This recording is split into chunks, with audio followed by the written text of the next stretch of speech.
You wanted to answer questions about women's studies, and so shouldn't the first answer you should be able to provide is what exactly is a woman? Well, for me, it's actually a really simple answer, and that's a person who identifies as a woman. But what are they identifying as? As a woman. So what is that? As a woman. Do you know what a circular definition is? I do. Like what you're doing right now, where a woman is a woman. Mm-hmm. Well, because you're seeking what we would call in my field of work an essentialist definition of gender. I think it sounds like you would like me to give you a set of biological or cultural characteristics that are associated with one gender or the other. I'm not seeking any type of definition. I'm just seeking a definition. Yeah, and I gave you one. Defining womanhood is just a project of someone who identifies as a woman. Yeah, but what do they identify? That's what I'm saying. What do they identify as? They identify as a woman, but what is that? I honestly don't know. It's a simple question. So why is it so hard to answer? When I first heard this question being asked, what is a woman? And I was thinking, well, this is easy. It is... and a pause. I started to think of a definition, and I started to find exceptions. If I referred to female, I thought I'm just outsourcing the work to other word, and I'm not actually explaining anything. I gave up, and maybe a week or so later thought about it again, but from a different perspective. I thought to myself, why did I think it should be so easy? And I think I realized why. Now, if you may, play with me. Close your eyes and ask yourself again that question, what is a woman? This time, don't try to concentrate on putting it into words. Just feel it. Every time a word tried to pop up in your head, concentrate on images and feelings instead. Now, you might already know where I'm going with this. If you don't try to put it into words, you have a good feeling what it means, don't you? You just know. That is why I thought it was easy. So is it a trick question? It kind of is. Intuitively, it seems like the easiest thing, but it is hard when you actually start thinking of a definition on a spot. You immediately start to rely on words like woman and female because you unconsciously assume the words define themselves, but they are the exact subject in question asked for the explanation. It is quite easy for Matt Walsh since he is simply using the straightforward biological definition. But if you want to be very strict about it and try to take all exceptions into consideration, it becomes a lot harder question. In the mid-20th century. Well, it's for the same reason that terms like DNA, chromosomes, hormones, quantum mechanics, and special relativity became a thing. That is, we made further discoveries that are better accounted for by developing our models and indeed our language. Let's get to the discoveries that eventually led to a separation of sex and gender. I want to tell you a story about Jane. Picture a woman from the 1920s, the epitome of a girly girl. She's petite and always decked out in floral prints and frilly dresses. Jane is loved by her community, is a Girl Guide leader, and is celebrated for her Girl Guide medical contributions during the First World War. Throughout her years, she's also been a respected midwife, and even though she couldn't have children of her own, her and her husband have adopted 3 kiddos and raised them with all the love in the world. Jane was also considered a perfect housewife, with the whole community adoring her baking. Through and through, she was, by the standards of her time, a brilliant woman. But one day, a routine checkup at the doctor's turned her world upside down. At 50 years old, Jane found out that she has testicles inside her. Unsurprisingly, this shocked her to no end, since she also had a vagina and breasts. Everything about her, in fact, presents as a typical female. Sure, she didn't have periods, but she was assured that this was due to premature ovarian failure. But no, Jane was diagnosed with complete androgen insensitivity syndrome, a condition where someone is genetically male but develops female physical traits because their body doesn't react to androgens. Now, here's a question. What is Jane's community, us, to make of this bombshell of a diagnosis? If Jane, who had lived her whole life as a woman, was biologically male, what does that mean for her identity and her place in society? Well, if we strictly maintain the binary sex definition, that you're either a man/male or a woman/female. A woman by definition is an adult human female. A man is an adult human male. Then the fallout of Jane's diagnosis is far-reaching and deeply unsettling. To just scratch the surface, we'd have to tell Jane, who's always seen herself and lived as a woman, and who we too have always seen and still would see as a woman if it wasn't for this diagnosis, that she's actually a man. We'd have to tell her kids that they don't have a mum. We'd have to tell her husband that he's been sleeping with a man, and since, at the time, we don't recognise same-sex marriage, we'd have to dissolve their union. What's more, we'd also have to kick her out of Girl Guides, a group that, back then, was just for girls. And, of course, we'd also have to take back her Guides War service badge that she received for her efforts during the Great War. We'd also have to insist that she's no longer a midwife, that her financial stability completely crumbled. We'd also have to make her use the men's bathroom, and, since at the time clothes were strictly divided by gender, we'd have to take away her dresses and ribbons, and make her wear men's clothing. Now, I propose that this path is not... Colin? Would we actually have to do all those things if we found out that was this person named Jane is actually biologically male. I mean, again, or had testicles. Yeah, I mean, again, Woodford is saying that we need to tell this person that they're actually a man. Well, that's objectionable to Woodford because, well, his definition of what men and women are is rooted completely in stereotypes. And so this would be offensive to tell someone who's playing a feminine stereotype that they're actually should be playing the opposite stereotype. What it comes down to really is, while this might be sort of elicit an identity crisis in some people, if you believe yourself to be biologically female, and then you find out that you have internal testes and that actually you're biologically male, that would probably come as a shock. But it doesn't have to actually affect you in any way. Just as someone who finds out they're adopted doesn't need to affect them. That might elicit an identity crisis in some people. Like, my father's not who I thought they were, but in a sense, they're still your father. And in a sort of this is the person that raised me and loves me and is giving me all these, has played that role.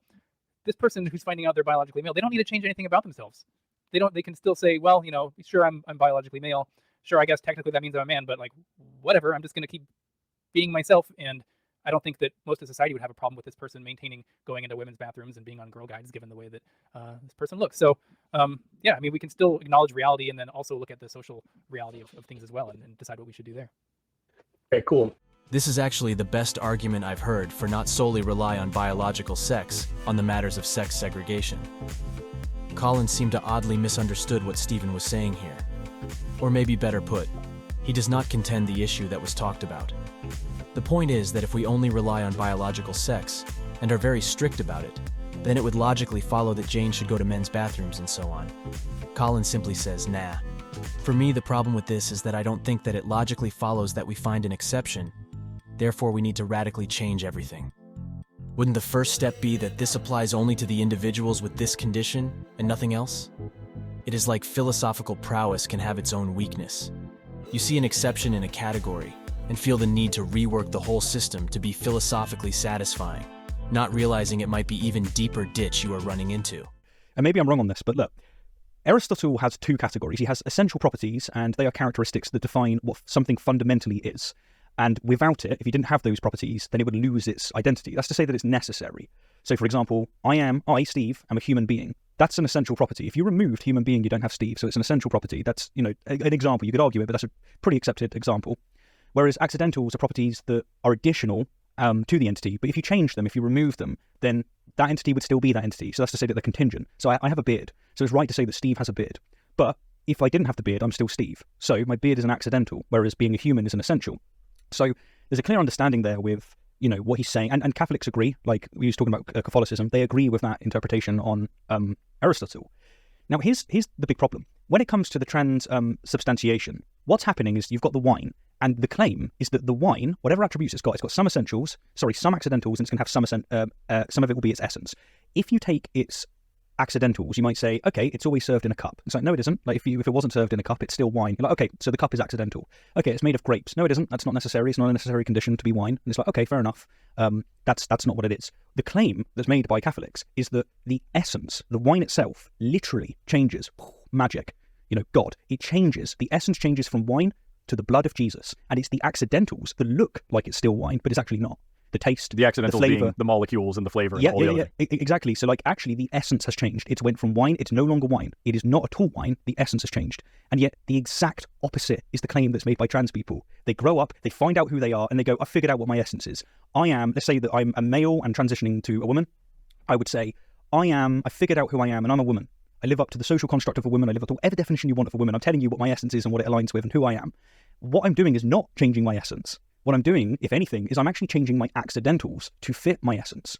So what I'm doing is I'm growing my hair long, I'm taking hormones, I'm doing things like that to fit the accidentals. So Richard has just got this completely backwards. That is such a fucking incredible point, honestly, because that's something that trans activists are very vocal about. I didn't decide that I'm a woman. I discovered that I am. I disagree, but is it not right to say that you're detransitioning from being transracial, not transgender? Did you ever come out as transgender? I was transgender. How long were you transgender for? For a year. Because I'd argue that if you were a transgender woman, you're therefore a woman. And if you're saying you're not transgender now, therefore you were never transgender. No, I struggled with my identity my whole life. And, it's the trans community. They're always saying, oh, you shouldn't question someone if they feel trans, if that's how they identify. You're not allowed to question them. So why, because I detransition, why would you question I'm not questioning that. I'm sorry that you went through that, Mm-hmm. but that doesn't mean that everyone has the same experience as you. Correct. Everybody has a different experience and they're entitled to that. But my issue is the trans activists that have hijacked the LGBT community and are causing real harm to the LGBT community by pushing gender ideology on children, by forcing women out of women's spaces. That is my issue. I don't have an issue with trans people. I have many trans friends. My issue is with the radical gender ideology.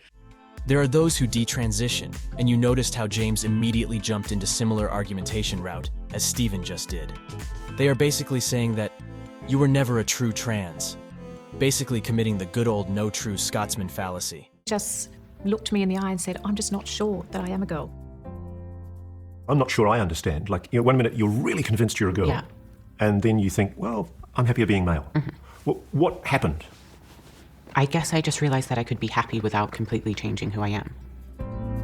It can be quite hard to sometimes realize even about yourself what you are, how you feel, and how your feelings will evolve. Not only that, but brain trauma or head tumor can change personality in a radical fashion. So theoretically, brain damage could also change this proposed essence. Biological sex, on the other hand, with current technology won't change even with effort. The point was that biological sex is insufficient to be the essence of womanhood because of the exceptions like Jane. But how is the feeling inside you better candidate to be the essence? Biological sex might be insufficient and not without exceptions, but what is suggested is simply worse. Biological sex has immense amount of effects that all correlate with this concept of womanhood people have in their heads. If we would remove the whole learned social structure and start fresh, most males would still act different from most females. The concept of womanhood would start to build anew, and I predict it would paint very similar picture to what we have now. There could be some differences in fashion sense, but how males and females act in different situations create these ideas, thoughts, and concepts. Some people like to wash away by simply calling them just social constructs. That claim always sounds like these differences are arbitrary, so that it could just as easily be the other way just as well. Like it could be that males want to play with cute, cuddly, and soft plays, while females want to fight in the mud and climb trees. I would claim that it would not happen. We end up in similar place with the same hardware. So I still do think that biological sex is the most prominent essence candidate. If we are very strict about it and we are to take exceptions on board, there doesn't seem to be true essence of womanhood. Maybe it simply can't be reduced to one neat variable like biological sex or a feeling. What truly would be arbitrary is that we only consider behavior and ignore all biological aspects. Motivation for that only seems to be social and nothing to do with shared reality. But I do agree that the Aristotelian logic Richard used is not a perfect analogy from certain perspective, due to this detail where Richard says that the essence is being changed. It probably does feel more like a discovery about yourself, even when someone can go back and forth with their gender. Even then, an argument can be put forth that the individual is still in discovery mode, and there is still some true essence of gender underneath waiting to be discovered. Personally, I don't believe that. I believe that in reality, the individual is creating these ideas from learned concepts that flow around them and then feel like they have discovered something. They can rethink things through from a different angle later and then end up identifying with another gender, and that too will feel like a discovery at that time. And from the outside, it does look as Richard is suggesting. I agree with Helen Joyce when she says that people don't pop up into the world having some innate gender. People learn these things from the world around them, which is why I objected so heavily in my last video to Forrest, not only teaching gender to children, but calling it dogmatic indoctrination not to teach it. No one is perfectly masculine or feminine. There are people who can feel like identifying with either, or even neither. There is simply too much weight laid down upon this fact. If you wouldn't concentrate any of this being an issue, then it probably wouldn't be. There have never been anything wrong about being feminine male or masculine woman. We all have our own quirks and oddities. Had the individual ever heard of these ideas, there might have never been any problem in the first place. Kind of like administrating poison and the remedy at the same time. That too is actually an analogy I've heard Matt Dillahunty has used about religions. Religion poisons you and then offers you the cure. Concentrating on gender seems like a complete waste of energy. I know some people will get angry for me saying it because it occupies so much of their thoughts, but that is exactly what I mean.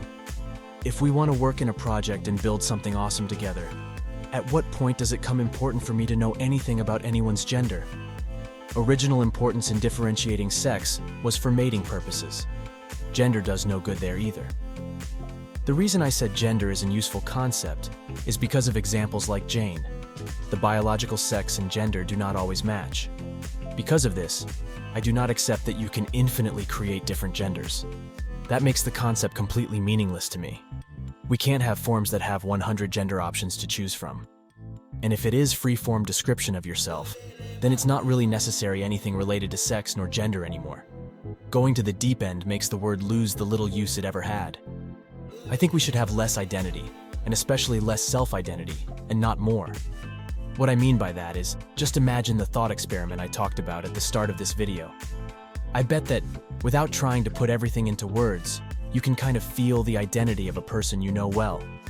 Just think about a close friend you have known for years. You have a concept of this person's identity without having a label for it. That feeling is a lot more descriptive than any label you could come up with. When there is talk about over 100 gender identities, it starts to sound like it is just a short description of a person. Why would we even need it then? I don't think even 100 is enough if we try to go towards that path. What is the point of this description in the first place? I would say that you should act the way you want to be identified as. Your identity is much stronger when it is organically formed by your peers. Many parts of identity can't honestly be said about yourself. If I want to identity of a smart person, I can't just say I am one. I think gender could be the same. Just relax and let the image of identity organically form without trying to force it. There are plenty of languages that don't even have gendered pronouns like Finnish, Turkish, Hungarian, Chinese, Georgian, Armenian, Estonian, Latvian, Lithuanian. I used ChatGPT for that information, so apologies if there are errors in the list I just provided. English is a bit of a cursed language because the gendered pronouns are so heavily used. And I, for one, dislike to say he, she every time I don't know the gender of the usually imaginary person I'm referring to. Forrest made a fine example of using the word they as gender-agnostic word, but I've also heard some people been objecting to it, since it is also plural. It might be hard to introduce a new gender-agnostic word into English. Would people adapt the new gendered agnostic pronoun? It would take a lot of time, but maybe eventually they would. Officially, add a new gender agnostic pronoun, and the use for it is optional. Take it or leave it. Have a new word with the current ones so you don't force the change. Maybe the word will die out, or maybe it will continue living. I believe it would be far less harmful experiment to run on society than what I have seen suggested so far. Sometimes I wonder if there would be any problems in the first place in English-speaking countries if they didn't have gendered pronouns. It seems like we are getting too obsessed with words and forgetting our inner world that can tell us a better story than the words can describe.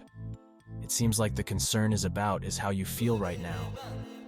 My main concern is how you will feel in the future. I've had this snippet of wisdom in my brain for as long as I can remember. If you derive your happiness from expectations of how others ought to behave, you will perpetually find yourself in a state of misery. You are what you are. It is my opinion that trying to create a fitting box for yourself doesn't really accomplish anything. Forrest talked about how it's constraining to only have 2 boxes, but I argue for unlimited identities. No words for them also means no boxes. You create your identity by how you act and express yourself, and this is not only confined to gender. It encompasses everything you are, everything you can be, and everything you will be. But I think that is all for now. See you next time in Flamethrower Light. Hold on, I'm just gonna have a health potion. Yes, wait. Nice bit of hash. I don't know where to put the glass vial. What do you mean? I just don't have any space in my inventory. What? Just eat it. No, I already drank the potion. I just don't have anywhere to put the glass vial. Yeah, I know. Just eat it. What do you mean eat it? What do you mean? Just eat the vial like a normal person. Like, eat the glass vial? I've already drunk the potion, Ben. I'm trying to figure out where to put the empty glass vial. In your big, stupid mouth, Rowan. It's not... Here, look, I'll show you. Watch. Oh! What the...